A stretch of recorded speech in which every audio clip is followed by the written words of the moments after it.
Will earning my livelihood be threatened by the courageous pursuit of self-knowing? The self is asking this question, obviously. See, the whole department of life or arena of life, which is called Artha and Kama, they are actually twins. They go together, and without earning adequate money and wealth, you're not entitled to enjoyment of life. Because if you want to buy all the pleasures of life, then you've got to have money. So Artha and Kama, they go together. And Kama is the enjoyment of life. And one must be open and vulnerable to life. I will tell you what happened in my case. I was a young fellow, 23 years old. I was doing research at a research institute in India. And the self was ambitious in research. And it had built up an edifice of ambition. But then at the institute where I was working and looking at all my peers, other people, young people like me doing research, my empire was demolished. That is, reality demolished that empire. So the self, which had invested so much in that empire and in that pursuit, the self had taken advantage of the fact that I love to think, that thinking is, I have a propensity for it, I love to think, and wanted to cash in on that propensity or skill or gift, whatever you want to call it, and make a success of it. Now, the pursuit of success is evil. That's the essence of Krishnamurti's teachings, the pursuit of success. Because success is pursued by whom? It's not the Atma which is pursuing success. It's the self, which is very individualistic, which is pursuing success. And that self, when it is pursuing success, it is blind and deaf to everything else. It's only pursuing that. And but then, who can tell whether tomorrow a thunderbolt of a misfortune will come and demolish your empire or not? Nobody can tell. True. So what happened to me was my ideological empire in thought was demolished by reality. And therefore, the self's endeavor to make something and to create an identity for itself, that was demolished. And at that time, very fortuitously, the right teaching arrived for me. And then I began to observe the workings of the self. I was observing for 6 months non-stop, every thought and every feeling. And then I found, as a result of that observation, that the self, which was craving and which was prone to action, it had become calm and silent as a result of that observation. And then the old self-centered motivation to succeed was gone. It's simply not there. It's gone. But I was able to complete my doctoral research. I got the doctorate degree. I don't think it is my handiwork. It's what the divine gave me. I'm very aware of it. That's another long story. I'm not going into it here.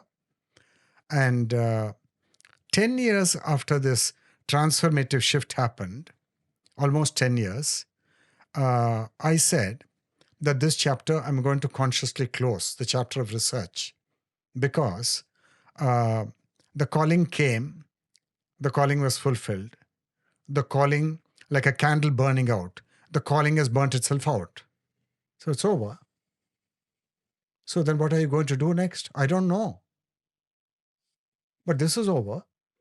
What next? I don't know. So the spiritual life began without having to give it any name. Wanted to serve the world teacher, J. Krishnamurti, because I got liberation through him. Through his teachings, I got the liberation. So I told my philosopher friend that I have only one wish in life because I have no desires. So what is that wish? I only have the wish to wash Krishnaji's clothes and to polish his shoes. I have no other wish because everything is burnt out. I start weeping looking at trees. And so I was not able to go back to mainstream society, Artha and Kama. I ran into trouble.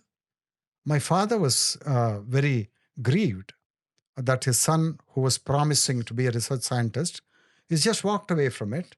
My wife was uh, um, disenchanted and a lot of problems. But then the inner light was so strong that I couldn't compromise on it. And so began the second life began for me. It began at 23.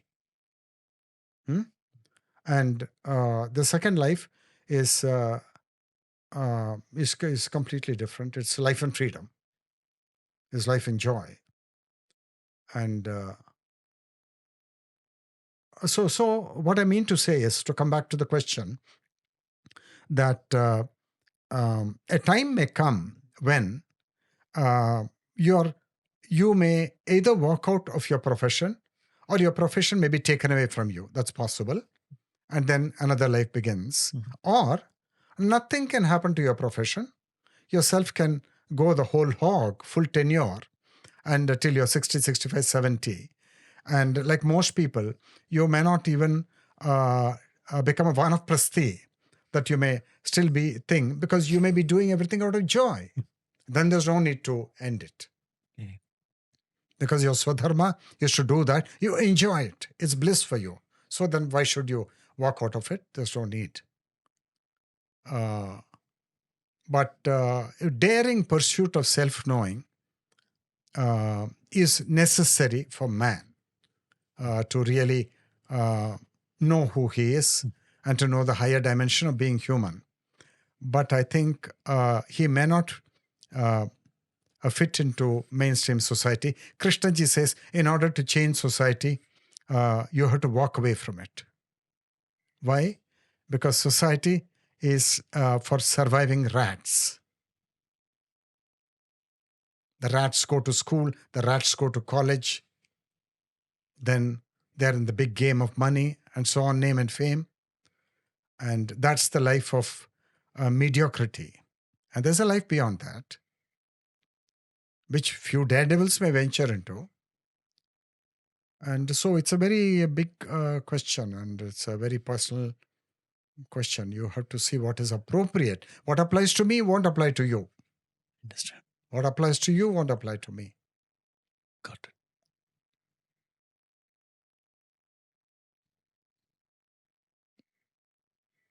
Most people will postpone self-knowing, so that you don't ever meet with self-knowing ever again in your life, because it's danger. It's dangerous to your survival.